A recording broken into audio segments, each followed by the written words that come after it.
আসসালামু আলাইকুম এভরিওয়ান, কেমন আছেন সবাই? আশা করি আল্লাহ তাআলার অশেষ রহমতে সবাই খুব ভালো আছেন।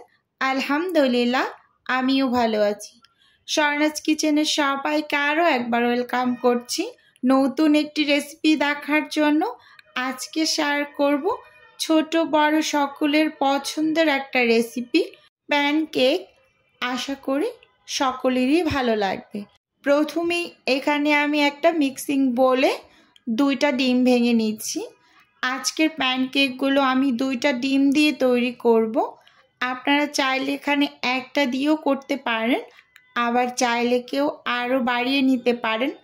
বাড়িয়ে নেওয়ার ক্ষেত্রে সব উপকরণগুলো কিন্তু একটু বেশি বেশি করে নিতে হবে।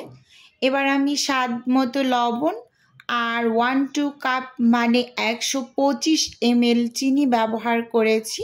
এবার উইক্স দিয়ে সব কিছু খুব ভালোভাবে নেড়ে চেড়ে মিশিয়ে নিতে হবে।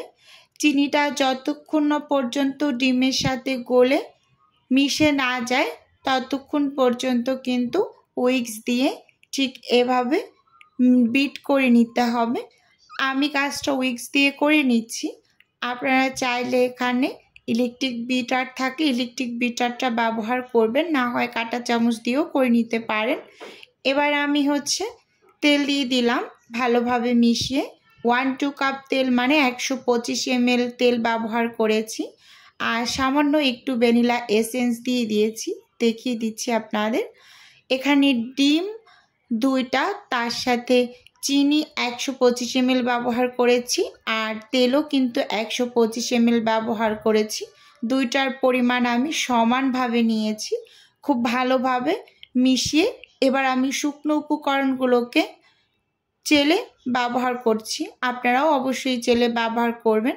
একটা চালনির মাঝে আমি এখানে 1 কাপ আটা নিয়ে নিচ্ছি, আর এখানে হাফ চা চামচের মতো হবে বেকিং পাউডার দিয়ে এই শুকনো উপকরণগুলোকে আমি চেলে নিয়েছি। এবার উইক্স দিয়ে সব কিছুকে খুব সুন্দরভাবে মিশিয়ে নেব।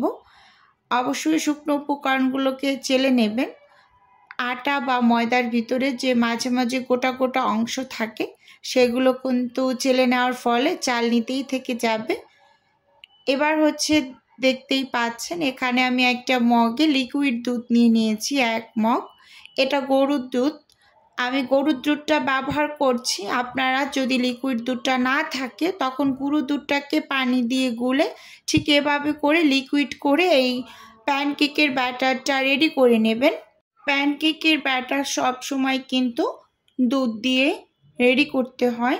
অল্প অল্প করে লিকুইড দুধ অ্যাড করে ব্যাটারটাকে একেবারে রেডি করে নেবেন। আর হাতের কাছে যদি পাউডার দুধটা থাকে তাহলে শুকনো উপকরণের সাথে আপনারা 2 টেবিল চামচের মতো গুঁড়ো দুধটা দিয়ে দিতে পারেন। এতে করে প্যানকেকগুলো খেতে আরও বেশি টেস্টি হয়। এই প্যানকেকগুলো বাচ্চারা খুব বেশি পছন্দ করে। আমার 2 বাচ্চা তো ভীষণ ভীষণ পছন্দ করে। আর বাচ্চার যখনই স্কুলটা থাকে আমি ম্যাক্সিমাম সময় এই নাস্তা হিসেবে তাকে প্যানকেকটা দেওয়ারই বেশি চেষ্টা করি। মানে এখানে ডিমও পাওয়া যাচ্ছে, তার সাথে দুধটাও থাকছে, 2টা জিনিসই একসাথে খেতে পারছে। আর আমার বাচ্চারা এমনিতেই পছন্দ করে। ওদের মাঝে মাঝে আমি যখন স্কুল বন্ধ থাকে বা শুক্রবার শনিবার এরকম অফ ডেতে কিন্তু আমি এটা তৈরি করে দিই। মাঝে মাঝে বিকেলে নাস্তাতেও দিয়ে থাকি, আবার সকালের স্কুলের টিফিনে দেই বা বাসায়ও এমনিতে তৈরি করে দিই, ওরা পছন্দ করে। আবার আমার বাচ্চারা আরও একটা জিনিস খুব পছন্দ করে, সেটা কাপ কেক। ওদের আমি ঠিক এরকম করেই একটা কাপের ভিতরে ডিম চিনি দুধ দিয়ে একটু গুলিয়ে জাস্ট ওভেনে দিয়ে একটু বেক করে নিলেই কিন্তু খুব সুন্দরভাবে ওরা খেয়ে নেয়। এটাও আমার খুব ভালো লাগে। এই যে খুব সুন্দরভাবে রেডি করে এবার প্যানকেকগুলোকে তৈরি করে নেব। চুলোতে আমি একটা প্যান বসিয়ে দিয়েছি, আর চুলোর আঁচটাকে কিন্তু আমি লো করে রেখেছি। এবার আমি টিস্যু পেপারে সামান্য একটু তেল লাগিয়ে প্যানটাকে একেবারে চারপাশটা খুব ভালোভাবে মুছে নিয়েছি। প্যানটা যখনই হালকা করে একটু গরম হবে এর মাঝে আমি প্যানকেকের যে ব্যাটারটা আমি গুলে রেখেছিলাম সেখান থেকে 1-2 কাপ মানে 125 ml ব্যাটার আমি দিয়ে দিয়েছি।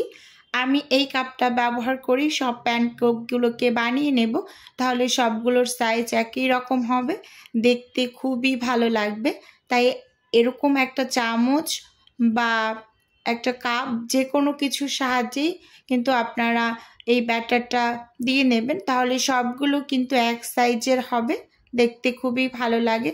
আমার কাছে মনে হয় এই প্যানকেকটা বাচ্চা থেকে বড়রা সবাই খুব পছন্দ করে, আমার কাছেও খেতে খুবই ভালো লাগে।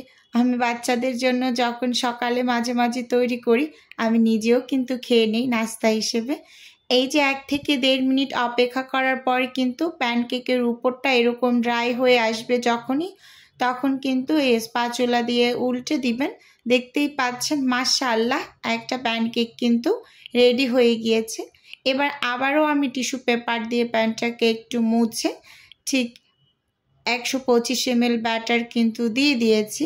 আবারও 1 থেকে 2 মিনিটের মতো অপেক্ষা করলেই ঠিক এরকম অসংখ্য জালিযুক্ত বা ছিদ্রযুক্ত হয়ে যাবে চারপাশটা, আস্তে আস্তে একেবারে ড্রাই হয়ে যাবে যখন, তখনই কিন্তু স্প্যাচুলা দিয়ে উল্টে এভাবে করেই প্যানকেকগুলোকে বানিয়ে নিয়েছি।